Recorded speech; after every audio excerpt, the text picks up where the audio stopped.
तो दोस्तों आज हम फिर से आपके लिए लेकर आए हैं देश दुनिया की तमाम ताज़ा बड़ी खबरें। सबसे पहली बड़ी खबर में आपको बताएंगे कि रूस के राष्ट्रपति व्लादिमीर पुतिन कबूल कर सकते हैं जल्द इस्लाम धर्म।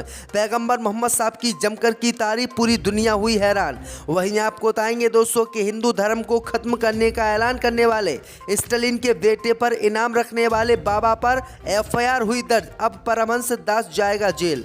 वहीं आपको बताएंगे दोस्तों कि चुनाव से पहले मोदी सरकार ने बैंक से मांगे थे 2 से 3 लाख करोड़ रुपए, बैंक ने देने से किया इनकार तो डिप्टी गवर्नर को नौकरी से निकाला। वहीं आपको बताएंगे दोस्तों कि सुभाष चंद्र बोस के पोते ने छोड़ी बीजेपी, मोदी अमित शाह पर बोल दिया बड़ा हमला। वहीं आपको बताएंगे दोस्तों कि फ्रांस के स्कूलों में अबाया पहनकर गई मुस्लिम छात्राओं को नहीं मिली एंट्री, 300 मुस्लिम छात्राओं को स्कूल से फ्रांस की सरकार ने भेजा घर।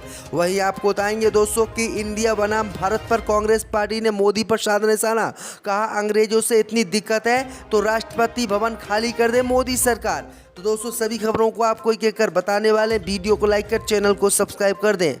इसी बीच पर तो दोस्तों अगली खबर की ओर, तो इस्लाम धर्म को कबूल करेंगे रूस के राष्ट्रपति पुतिन, पैगंबर मोहम्मद साहब की जमकर की तारीफ। दोस्तों आपको बता दें कि रूस के राष्ट्रपति व्लादिमीर पुतिन जल्दी इस्लाम धर्म कबूल कर सकते हैं। दरअसल आपको बता दें कि पुतिन ने इस्लाम धर्म और पैगंबर मोहम्मद साहब की जमकर तारीफ की है, जिससे अंदाजा लगाया जा रहा है कि पुतिन जल्दी इस्लाम धर्म कबूल कर सकते हैं। दरअसल आपको बता दें कि पुतिन इसी बीच एक मस्जिद भी पहुंचे हैं। दरअसल आपको बता दें कि स्वीडन और डेनमार्क में जो कुरान शरीफ जलाई गई थी उस पर भी पुतिन ने बयान दिया है। बयान देते हुए पुतिन ने कहा है कि कुरान शरीफ अगर रूस में जलाई जाती तो हम कुरान शरीफ जलाने वालों को मौत की सजा देते और किसी भी कीमत पर उन्हें बख्शा नहीं जाता। वहीं आपको बता दें कि पुतिन के इस बयान के बाद पूरी दुनिया में हलचल तेज हो गई है और सभी ये दावा करने लगे हैं कि रूस के राष्ट्रपति व्लादिमीर पुतिन जल्दी इस्लाम धर्म कबूल कर सकते हैं। तो दोस्तों आपकी क्या राय इस खबर में कमेंट में जरूर बताएं। इसी बीच पर तो दोस्तों अगली खबर की ओर, तो हिंदू धर्म को खत्म करने का ऐलान करने वाले स्टालिन के बेटे का सिर काटने का बयान देना बाबा को पड़ा भारी, दर्ज हुई FIR।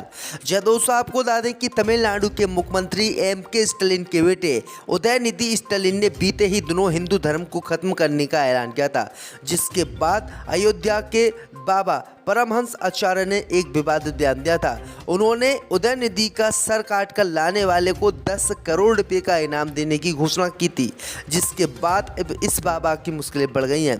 दरअसल आपको बता दें कि अयोध्या के इस संत पर अब DMK ने तमिलनाडु में FIR दर्ज करवाई है और FIR ऐसी वैसी भी दर्ज नहीं करवाई है, बहुत खतरनाक FIR दर्ज करवाई है, जिससे बाबा की मुश्किलें बढ़ गई हैं। बाबा गिरफ्तार हुआ तो बाबा को 10 साल जमानत भी नहीं मिलेगी। दरअसल आपको बता दें कि इस FIR में बाबा पर आरोप लगाया है कि बाबा ने खुलेआम एक व्यक्ति की हत्या करने का ऐलान किया और उस पर पैसे देने की बात कही, जिससे देश और प्रदेश में दंगे भी हो सकते हैं। तो बाबा की चिंता बढ़ गई है। बाबा को स्टालिन के बेटे का सिर कलम करने की बात कहना महंगा पड़ गया। इसी बीच पर तो दोस्तों अगली खबर की ओर, तो सुभाष चंद्र बोस के पोते ने बीजेपी से दिया इस्तीफा, भाजपा को झटका। दोस्तों आपको बता दें कि नेताजी सुभाष चंद्र बोस के पोते चंद्र बोस ने भारतीय जनता पार्टी से आज इस्तीफा दे दिया है, जो बीजेपी के लिए बड़ा झटका माना जा रहा है। पिछले कुछ समय से उन्हें लगातार बीजेपी की नीतियों की आलोचना करते देखा जा रहा था। इस्तीफा देने के कुछ देर पहले ही उन्होंने इंडिया बनाम भारत के मुद्दे पर अपनी राय दी। चंद्र बोस ने कहा कि इसका नाम बदलने की जरूरत नहीं है, सरकार को दूसरे अहम मुद्दों पर ध्यान देना चाहिए। नेताजी के पोते और बीजेपी नेता चंद्र बोस ने इंडिया नाम बदलने पर भी सवाल उठाया। उन्होंने कहा कि संविधान में अभी भारत के राष्ट्रपति जैसा कोई संवैधानिक पद अस्तित्व में नहीं है। ऐसे में राष्ट्रपति मुर्मू भारत के राष्ट्रपति के रूप में G20 के लिए निमंत्रण कैसे जारी कर सकती हैं। असल में ये कोई मुद्दा ही नहीं है, क्योंकि हम पहले से ही कहते आए हैं कि इंडिया यानी भारत। इसी बीच पर तो दोस्तों अगली खबर की ओर, तो चुनाव से पहले मोदी सरकार ने बैंक से मांगे 2-3 लाख करोड़ रुपए, पूर्व डिप्टी गवर्नर ने अपनी किताब में किया खुलासा। दोस्तों आपको बता दें कि मोदी सरकार अपनी नीतियों और कार्यक्रमों को लेकर अक्सर विपक्ष के निशाने पर रहती है। भाजपा पर चुनाव के दौरान गड़बड़ी किए जाने के आरोप भी कांग्रेस की तरफ से लगते रहते हैं। इस बीच खबर सामने निकल कर आई दोस्तों कि मोदी सरकार यानी बीजेपी पर बहुत बड़ा आरोप लगा है। दरअसल आपको बता दें कि RBI के डिप्टी गवर्नर रहे विरल आचार्य ने एक खुलासे से फिर से राजनीतिक घमासान छिड़ने की आशंका है। दरअसल आपको बता दें कि RBI के पूर्व डिप्टी गवर्नर रहे आचार्य ने दावा किया है कि 2019 लोकसभा चुनाव से पहले केंद्र की मोदी सरकार ने भारतीय रिजर्व बैंक से 2 से 3 लाख करोड़ रुपए मांगे थे। हालांकि आरबीआई ने ऐसा करने से इनकार कर दिया था, जिसके बाद दोनों के बीच मतभेद पैदा हो गए थे। तो ये बड़ी अपडेट आई दोस्तों कि बीजेपी की अगर कोई बात नहीं मानता है, कोई संस्था बात नहीं मानती है, तो उसके हाथ धोकर पीछे पड़ जाती है। इसी बीच पर तो दोस्तों अगली खबर की ओर, तो फ्रांस के स्कूलों में अबाया पहनकर गईं 67 मुस्लिम लड़कियों को घर भेजा गया, नहीं पढ़ने दी किताब। जय दोस्तों, आपको बता दें कि फ्रांस की सरकार ने बीते ही दिनों स्कूल कॉलेजों में मुस्लिम छात्राओं के अबाया पहनने पर बैन लगाया था, लेकिन आपको बता दें कि अब इसका असर पूरे फ्रांस में देखने को मिलने लगा है। दरअसल आपको बता दें कि फ्रांस की सरकार ने आज पहली बार स्कूल छुट्टियों के बाद खोले, जिसके बाद मुस्लिम छात्राएं अबाया पहनकर स्कूल गईं। लेकिन खबर सामने निकल कर आई दोस्तों कि अबाया पहनकर स्कूल गईं 67 छात्राओं को घर स्कूल द्वारा भेज दिया गया और उन्हें वहां पर पढ़ने नहीं दिया गया। उनसे कहा गया, आप जब तक अबाया पहनी रहोगी, हिजाब पहनी रहोगी, तब तक आपको किसी भी कीमत पर स्कूल में पढ़ने नहीं दिया जाएगा। आप हिजाब या अबाया पहनकर नहीं आओगी, तभी आपको पढ़ने दिया जाएगा। तो ये बड़ी अपडेट आ रही दोस्तों। वहीं आपको बता दें कि मुस्लिम पोशाक लगभग 300 लड़कियां पहनकर पहुंची थी। 300 में से किसी को भी पढ़ने नहीं दिया गया, सभी को घर वापस भेज दिया गया।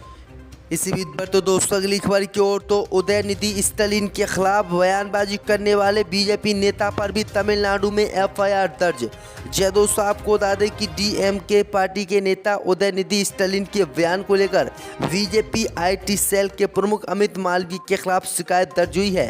डीएमके ने शिकायत में कहा कि अमित मालवीय ने उदयनिधि स्टालिन की ओर से सनातन धर्म के बारे में कही गई बात को तोड़ मड़ोड़ कर पोस्ट किया, जिसके बाद ही देश में इस तरह का विवाद हुआ है। इस शिकायत पर तमिलनाडु के चित्री पुलिस ने जो है 153A 504 505 AB के तहत एफआईआर दर्ज की है। तमिलनाडु के मुख्यमंत्री के बेटे उदयनिधि स्टालिन ने हाल ही में कोरोना डेंगू से इसकी तुलना की थी। इसी बीच पर तो दोस्तों अगली खबर की ओर, तो इंडिया बनाम भारत पर कांग्रेस पार्टी ने मोदी पर साधा निशाना, कहा अंग्रेजों से इतनी दिक्कत है तो राष्ट्रपति भवन खाली कर दें। जय दोस्तों, आपको बता दें कि देश में भारत बनाम इंडिया नाम को लेकर सियासी घमासान मचा हुआ है। सत्ता पक्ष और विपक्ष के बीच बयानबाजी जारी है। इस सब के बीच लोकसभा में कांग्रेस संसदीय दल के नेता अधीर रंजन चौधरी ने केंद्र की मोदी सरकार को दो टूक जवाब दिया। चौधरी का कहना है कि अगर अंग्रेजों से इतनी समस्या बीजेपी वालों को है तो वो राष्ट्रपति भवन खाली करे, साथ ही नॉर्थ ब्लॉक और साउथ ब्लॉक को भी उड़ा दे। अधीर रंजन ने कहा कि राष्ट्रपति भवन तब वायसराय का घर हुआ करता था। इसी बीच पर तो दोस्तों अगली खबर की ओर, तो भारत के खिलाफ राजदूत ने उगला जहर, पूर्व मंत्री ने टोका तो कटवा दिया गला, नेपाल में चीन का खूनी खेल। जय दोस्तों, आपको बता दें कि आगामी G20 शिखर सम्मेलन से पहले चीन की नापाक हरकत सामने आई है। चीन पड़ोसी देश नेपाल को भारत के खिलाफ भड़काने में जुटा है। यही नहीं, अपने खिलाफ उठने वाली हर आवाज़ को दबाने के लिए चीन लोगों पर जानलेवा भी हमला करवा रहा है। बुधवार को ऐसा ही एक हैरान कर देने वाला मामला देखने को मिला। भारत के खिलाफ जहर उगलने वाले चीनी राजदूत के कथित इशारों पर एक पूर्व नेपाली मंत्री पर जानलेवा हमला हुआ है। दरअसल चीनी राजदूत के खिलाफ बोलते ही नेपाल के पूर्व मंत्री व सत्तारूढ़ नेपाली कांग्रेस के सह महासचिव महेंद्र यादव पर जानलेवा हमला हुआ है। महेंद्र यादव की गर्दन पर धारदार खुरखुरी से प्रहार किया गया। खून से लथपथ पूर्व मंत्री को तत्काल ट्रामा सेंटर में भर्ती कराया गया, जहां उनकी हालत गंभीर बताई जा रही है। तो ये बड़ी अपडेट आई दोस्तों कि चीन के खिलाफ बोलने वालों को नेपाल की सरकारी खत्म करने पर तुली हुई है। 2024 में हारेगी बीजेपी, जीतेगी कांग्रेस पार्टी। जहाँ दोस्तों आपका स्वागत है एक बार फिर से। दोस्तों आज हम आपके लिए लेकर आए हैं 2024 के लोकसभा चुनाव का ओपिनियन सर्वे।